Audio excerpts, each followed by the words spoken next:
તહેવાર હોય કે ના હોય પણ નાસ્તો તો જોઈએ જ, નાસ્તો સવારના નાસ્તા માટે.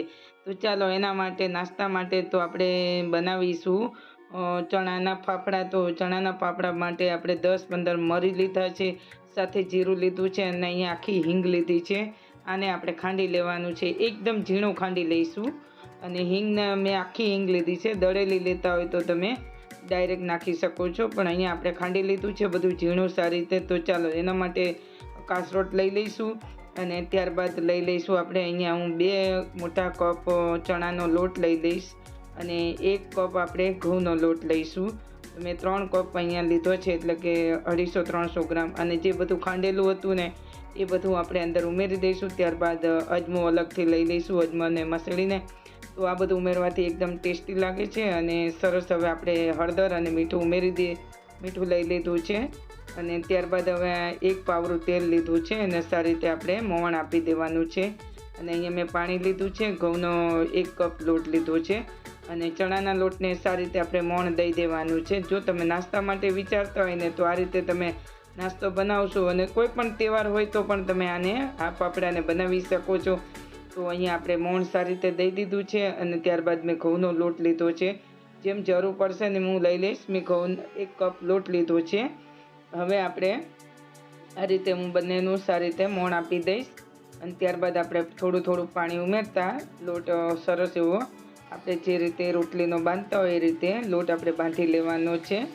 તો મેં અહીંયા પાણી લઈ લઉં છું અને પાણીથી આપણે લોટ બાંધી લઈશું. થોડું પાણી ઉમેરતા રહીજો, નહીંતર એકસાથે જો બધું પાણી ઉમેરી દેશો ને તો એકદમ ઢીલું પડી જશે. એટલે જે રીતે આપણે રોટલી ભાખરીનો લોટ બાંધતા હોય છે એ રીતે જ આપણે રોટલીનો લોટ એ રીતે થોડો લૂસ એવો લોટ બાંધવાનો છે. તો લોટ અહીંયા આપણે મસળાઈ ગયો છે સારી રીતે અને લોટ તમારે એકદમ ખૂબ મસળી લેવો સરસ રીતે. તો અહીંયા મને થોડું એવું લાગે કે થોડો લૂસ થઈ જાય ને તો તમને એવું લાગે ને તો થોડો ઘઉંનો લોટ જે આપણે મેં રાખેલો છે ને એ અહીંયા આપણે લઈ લઈશું. તો મેં જેટલો લોટ હતો ને એટલો જ એ રીતે અંદર જે માપ તમને બતાવ્યું હતું એ જ માપથી મેં લોટ બાંધી લીધો છે. તો આટલો લોટ થયો છે અને લોટ હું તમને બતાવું છું કેવી રીતે તમારે આને આ રીતે અને એકદમ જોઈ શકો છો. આ રીતે થવો જોઈએ, એકદમ લૂઝ જેવો. ત્યારબાદ આપણે પાટલી લઈ લઈશું. પાટલી ઉપર આપણે આ રીતે રોલ બનાવી લેવાના છે અને આપણે 1 ચાકુ લઈ લઈશું અને ચાકાથી આપણે એના નાના લુઆ આપણે કટ કરી લેવાના છે. તો તમને જે બતાવું છું એ સાઈઝના તમારે એકદમ નાની વણવું હોય તો તમે નાના પણ તમે જે તમારી સાઈઝ પ્રમાણે તમે અને એકદમ પતલી એવી આપણે વણવાની છે. એટલે મેં અહીંયા નાના લુઆ કરી લીધા છે, જોઈ શકો છો. મેં તમને બતાવું છું તો આ રીતે એનો લુઓ થવો જોઈએ. ત્યારબાદ હવે લઈ લઈશું આપણે પાટલી ઉપર અને અહીંયા મેં કોરો લોટ લીધો છે. એ ઘઉંનો લોટ કોરો લીધો છે, તમે ચણાનો લોટ પણ તમે લઈ શકો છો. અને અહીંયા આટામણથી તમારે આ રીતે વણી એકદમ પતલી એવી જ વણી લેવાની છે. તો હું આ રીતે બધા જ વણી લઈશ, તમે જોઈ શકો છો.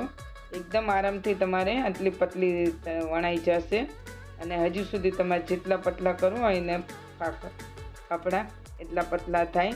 તો જોઈ શકો છો આ રીતે મેં બધા વણી લીધા છે અને તેલ ગરમ કરવા પણ મૂકી દીધું છે. તો અહીંયા તેલ તમને બતાવું છું અને આ રીતે બધા વણી લીધા છે આપણે. ચાલો તેલ પણ સારું ગરમ થઈ ગયું છે અને હવે આપણે એક આપણે ફાફડું અંદર મૂકતા જઈશું અને બધા આ રીતે હું ફ્રાય કરી તો હું તમને અત્યારે 3-4 એવા ફ્રાય કરીને બતાવું છું.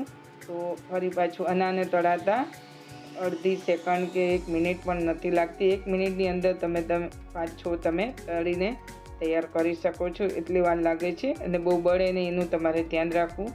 તો આ રીતે બંને સાઈડ શેકાઈ જાય એ રીતે તમારે ઉલટ કરી લેવા અને આવી રીતે ફ્રાય કરી લેવા. તમે જોઈ શકો છો. તો તેલ બહુ ગરમ ના હોવું જોઈએ. બન્યા છે ને જોતાની સાથે જ ખાવાનો મન થઈ જાય તેવો ચણાના લોટના ફાફડા. તો બનાવજો ફ્રેન્ડ્સ. આશા રાખું છું કે તમને આ રેસીપી ખૂબ પસંદ આવી હશે. પસંદ આવે તો એક લાઈક આપી દેજો અને ચેનલ પર નવા આવ્યા હોય તો સબસ્ક્રાઈબ કરી લેજો. તો આવી અવનવી રેસીપી લઈને આવતા રહીશું.